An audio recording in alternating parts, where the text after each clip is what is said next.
Baik, selamat malam teman-teman dan Pak dosen. Perkenalkan, nama saya Juliana Ratnadima, NIM 1803030016. Kelas A, semester 6, jurusan Sosiologi, Fakultas Ilmu Sosial dan Ilmu Politik, Universitas Nusa Cendana Kupang. Baik, di sini saya akan mereview buku ketiga Sosiologi Politik yang judulnya Feminisme di Wilayah Nordik, Neoliberalisme, Nasionalisme, dan Kritik Dekolonial.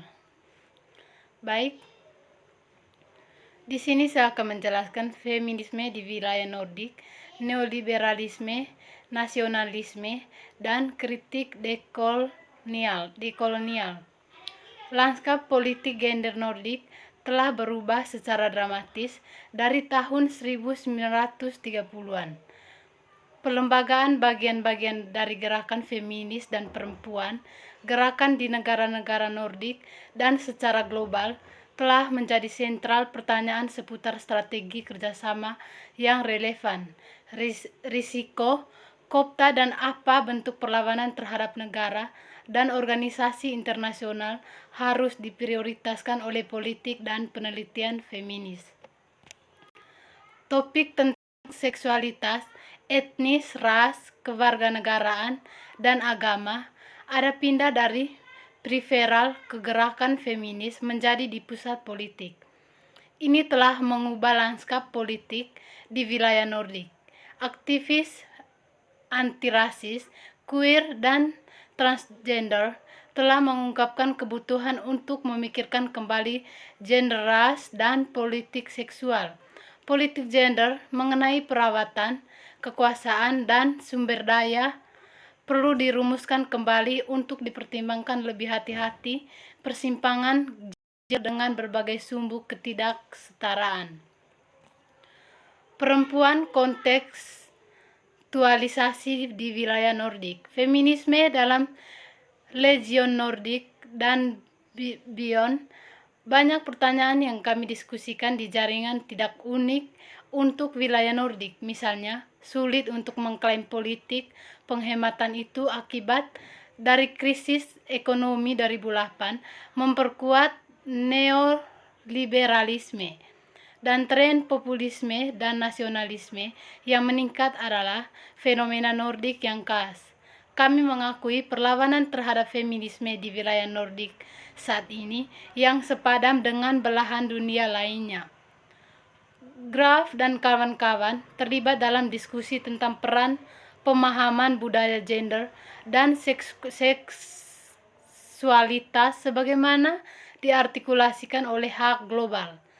Mereka mengidentifikasi tren serupa di berbagai belahan dunia dengan alasan bahwa anti-feminisme adalah nilai sentral dari hak global dan penting untuk bagaimana itu memobilisasi dukungan. Peneliti lain telah menunjukkan perlunya perbedaan menggabungkan antara proses neoliberalisme yang saling terkait, sayap kanan populisme, dan konservatisme gender, serta untuk mengidentifikasi lebih jelas pengaruh berbagai aktor dan agenda mereka yang beragam. Namun, ada sedikit eksplorasi komparatif tentang bagaimana resistance feminisme atau interpretasi kesetaraan gender bekerja dalam konteks yang berbeda di seluruh wilayah Nordik. Kami berpotensi menghubungkan feminisme seperti itu dengan studi yang mana menempatkan feminisme sebagai hegemoni dari waktu ke waktu dan menganalisis apakah anti-feminisme menargetkan semua feminis atau mengisolasi dan mengkambing hitamkan jenis tertentu feminisme seperti feminisme antirasis, pasca kolonial, atau queer. Penggunaan gagasan feminisme hegemonik mengidentifikasi kekuatan untuk mendefinisikan narasi gerakan feminis dan perempuan dan menyarankan bahwa kita dapat memahami narasi hegemoni semacam itu melalui perspektif ketidaksetaraan titik temu dan pandangan naratif antara keragaman. Sering disebut feminisme gelombang kedua, hegemoni feminis narasi di wilayah Nordik meminggirkan narasi anti-rasis feminis, feminis queer dan trans, dan feminis pribumi. Ini membatasi ruang untuk pengetahuan dan politik feminis lainnya, juga sebagai kemungkinan yang menghalangi untuk melihat dunia lain. Selain itu, hegemoni narasi monik mempersempit visi feminis yang sering didasarkan pada subordinasi pasar kapitalis logika melalui pemahaman normatif dari kapasitas emansipatoris membayar wanita untuk beberapa bentuk pekerjaan dan transformasi pria mengambil tanggung jawab untuk pekerjaan perawatan. Dalam memahami feminisme sebagai penanda mengembang, Davis dan Evans mencoba untuk mengeksplorasi bagaimana feminisme sebagai sebuah ide, proyek, dan lain-lain, dan komunitas yang dimiliki, diproduksi, dan diberi makna oleh aktor di dalam dan di luar feminisme, tetapi juga bagaimana feminisme dilakukan di atas dalam konteks yang berbeda di wilayah Nordik. Ini juga bisa dari minat bagi mereka yang berada di luar kawasan, karena mungkin ada kesamaan dan perbedaan antara berbagai belahan dunia. Yang kedua, situasi feminisme di Nordik, Legion. Kami setuju dengan Verlo dan Peter Notch bahwa penelitian feminis seharusnya bertujuan untuk menempatkan, mengontekstualisasikan, dan melokalkan analisis, sementara Yusli berusaha untuk mengembangkan alat teoritis dan metodologis untuk membuat rasa kecenderungan transnasional dan global. Feminisme neoliberalisme, nasionalisme, dan dekolonial kritik.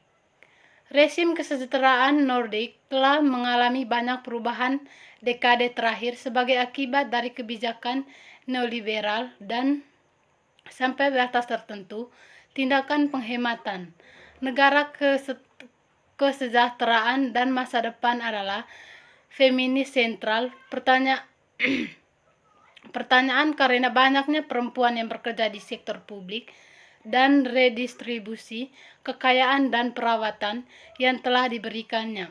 Ada posisi yang berbeda di antara feminis dalam kaitannya dengan bagaimana feminis seharusnya memahami dan menanggapi pembentukan kebijakan neoliberal sebagai bagian dari rezim gender dan kesejahteraan.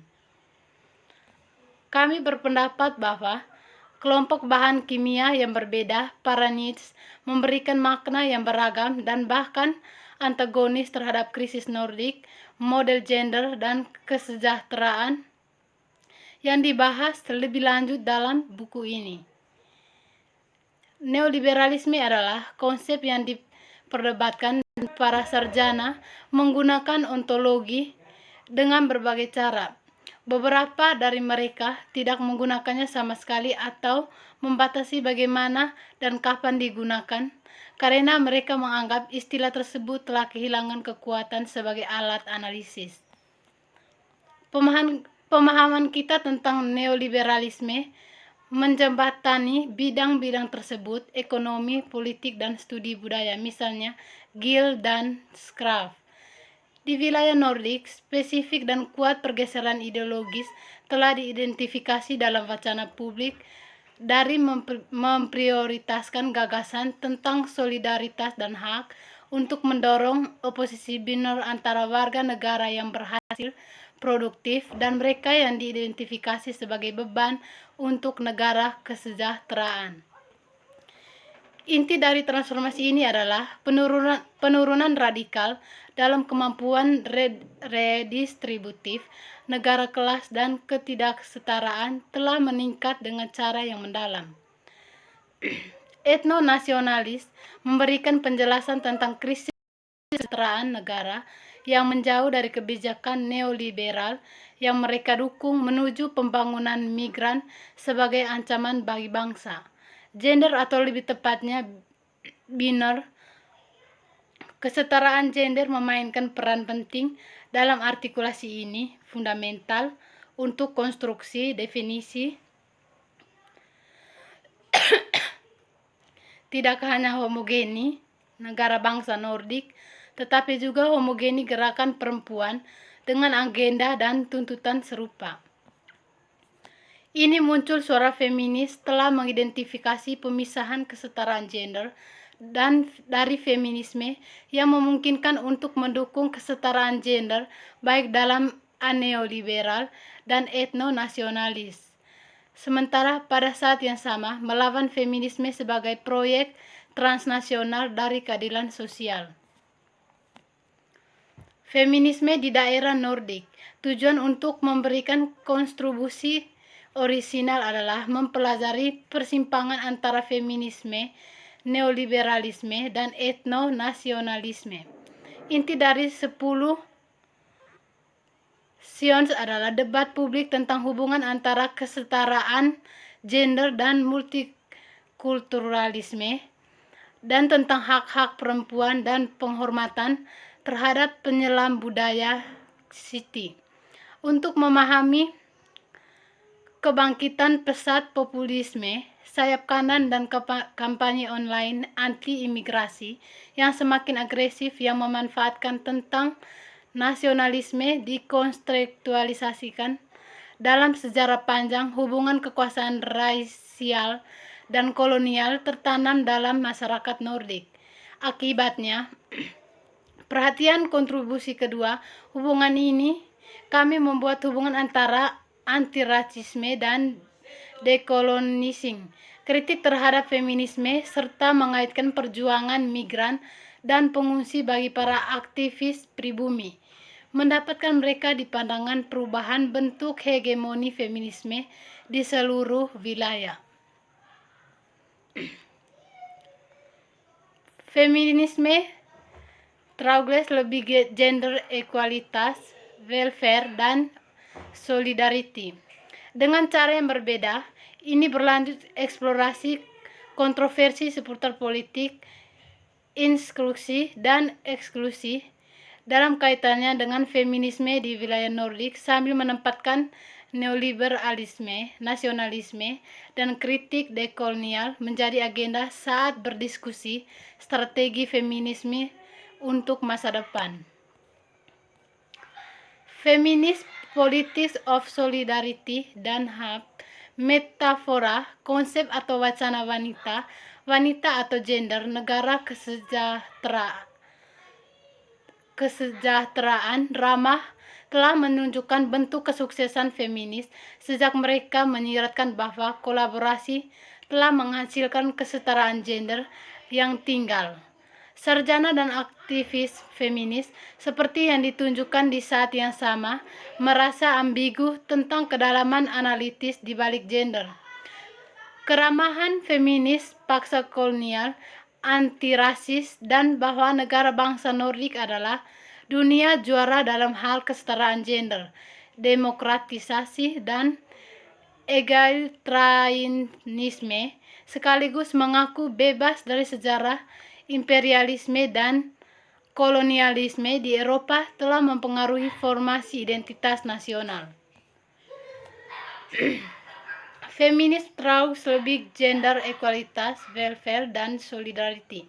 Dengan cara yang berbeda, ini berlanjut eksplorasi kontroversi seputar politik dalam kaitannya dengan feminisme di wilayah Nordik sambil menempatkan neoliberalisme, nasionalisme, dan kritik dekolonial menjadi agenda saat berdiskusi strategi feminis untuk masa depan.